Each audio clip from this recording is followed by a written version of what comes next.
So, family, I am here to talk about. So, I was talking to my accountability coach, and we were talking about what we were going to do for 2025 and the things that we want to accomplish. And we were talking about doing the 100-day challenge. And so I did the 52-week challenge and the 100-day challenge once, maybe 2 years ago. And I ended up saving like $3,000, and I used that $3,000 to put down on me a car. Miss Pearly. And so we were wondering how aggressive we could get for the next year. And so we decided that we were going to do the 100-day challenge over the next year, which would be the 365 days of the year. With that 100-day challenge, we would start it over every 100 days, and then the last 65 days of the year, we would go up to the 65th day. And when I was calculating that, that came up to $17,000. $17,000 saved. And I was trying to figure out how I could even accomplish that. Because basically, that's a third of my income. And I kind of got discouraged because I was like, I'm spending out everything I'm making now. How am I really going to save $17,000? And I came up with a couple of things. The first thing is the consistency. So when I did the challenge before, I had a goal. I had a goal that I wanted to get to, and it was easy for me. But now I'm thinking the long-term goal, like the money kind of threw me off some, so I had to back it back a little bit, and I had to come up with something a little more easier to obtain that didn't seem so far-fetched. So, of course, I calculated how much it would cost each month or where I should be. So, even if I didn't do like $1 a day, $2 a day, two, or I was going to do mine backwards with $100 to go put into the bank on January 1st and so forth and so on, I know that at the end of January, I need $456, and I need to figure out how to have that my balance of my account should be $456. And then for February, I think it was like $900, and it goes up and up and up. So that when I broke that down, it kind of seemed more obtainable.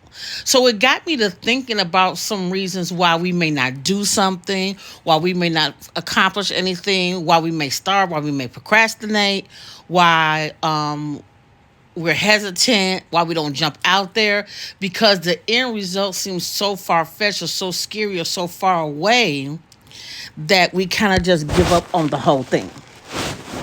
And I'm not the type of person to give up, and I have great tenacity, but even with that, I still was like, oh no, there's no way I can do it. I killed it, the idea, the dream, before it even started. So my thought was, how often do we let circumstances or what we see keep us from the greatness that we're supposed to have? How often do we stop the game before the buzzer even starts or stops? It just depends on how you're looking at it. How often do we count ourselves out of a game when we even haven't made the first dribble, the first run, the first shot, the first leg of the race? How often do we let what it appears to be, or our fear of what could happen or what could not happen, keep us from really doing the thing that we want to do? And so it got me to thinking about back to this like whole manifestation and just really grounding and centering yourself. And the project that we need to do is one, I always say this, but we need to make a plan, but the execution is as crucial as the plan that we have, because we all have plans, we all have goals, we all have dreams, we all have aspirations.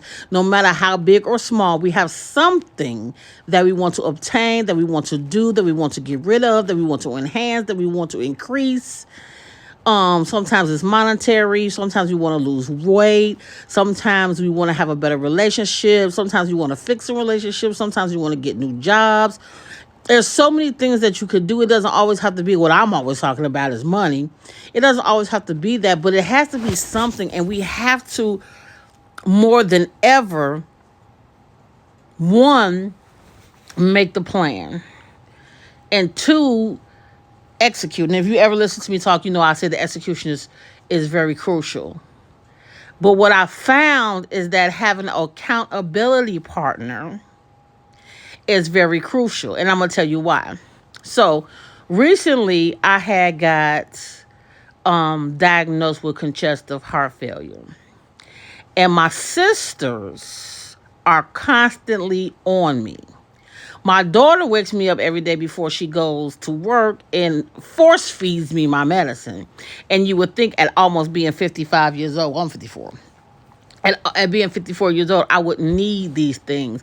But I'm stubborn and I feel like I'm going to do it when I want to. But what I find now is that I'm doing more of the right things because I am being held accountable, because someone is watching me, because someone is asking me, and it's hard to lie to my sisters. And then my daughter, she's being accountable by saying, okay, every day she comes in and makes sure I take my medicine. And it reminded me of why we need people in our lives and why people are placed in certain positions and why we need someone to help us be accountable when we don't want to be, or when we need a little extra push, or when we just need some encouragement or somebody to lean on.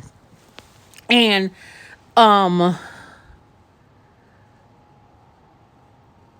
one of the things that we need to start with is leaning on the Most High God. He's going to get you through it all. He will help you. He will lean on you. But let me tell you something. Even when God the Son came down to walk the earth, there was accountability that had to be taken from different people. God always had sent somebody to come into the form of humanness to help us learn his greatness. I'm going to say that again. God sent people in their humanness so we could learn about his greatness. He didn't leave his almighty throne, but he had assistance in helping us to come to the throne.